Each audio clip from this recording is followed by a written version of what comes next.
ಕೇಂದ್ರದೊಂದಿಗೆ CJP ಮುಖಂಡರ ಸಭೆ.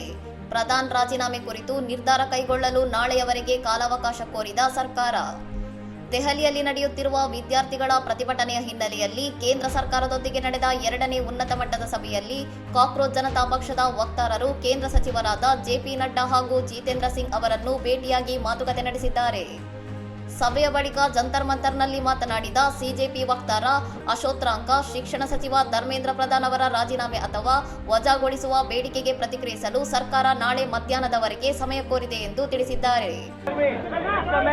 अलग अलग आंदोलन चल रहे हैं, पूरे देश के युवाओं में जो गुस्सा है, जो आक्रोश है, ನೀಟ್ ಆಕಾಂಕ್ಷಿಗಳ ಆತ್ಮಹತ್ಯೆ ಕುಟುಂಬಗಳಿಗೆ ಪರಿಹಾರ ಹಾಗೂ ಪ್ರತಿಭಟನಾಕಾರರ ವಿರುದ್ಧ ಯಾವುದೇ ಕಾನೂನು ಕ್ರಮ ಕೈಗೊಳ್ಳದಿರುವ ಸಿಜೆಪಿಯ ಎರಡು ಪ್ರಮುಖ ಬೇಡಿಕೆಗಳಿಗೆ ಕೇಂದ್ರ ಸರ್ಕಾರ ತಾತ್ವಿಕವಾಗಿ ಒಪ್ಪಿಗೆ ಸೂಚಿಸಿದೆ ಎಂದು ಅವರು ಸ್ಪಷ್ಟಪಡಿಸಿದ್ದಾರೆ.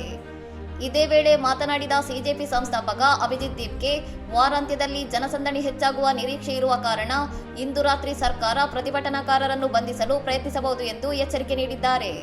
ಸೋನಂ ವಾಂಗ್ಚುಕ್ ಅವರು ಕೂಡ ನೀಟ್ ಸೋರಿಕೆಯಿಂದ ಆತ್ಮಹತ್ಯೆ ಮಾಡಿಕೊಂಡ ವಿದ್ಯಾರ್ಥಿಗಳ ಕುಟುಂಬಗಳಿಗೆ ಪರಿಹಾರ ನೀಡುವುದಾಗಿ ಸರ್ಕಾರ ಲಿಖಿತ ಭರವಸೆ ನೀಡಿದೆ ಎಂದು ದೃಢಪಡಿಸಿದ್ದು, ಸಿಜೆಪಿ ಮಾತ್ರ ಪ್ರಧಾನ್ ರಾಜೀನಾಮೆಗೆ ಪಟ್ಟು ಹಿಡಿದಿದೆ.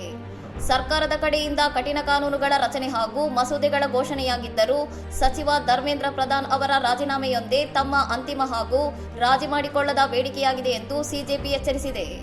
ಇನ್ನಷ್ಟು ಸುದ್ದಿಗಳಿಗಾಗಿ ನೋಡ್ತಾ ಇರಿ ಸೌರಂ ಟಿವಿ.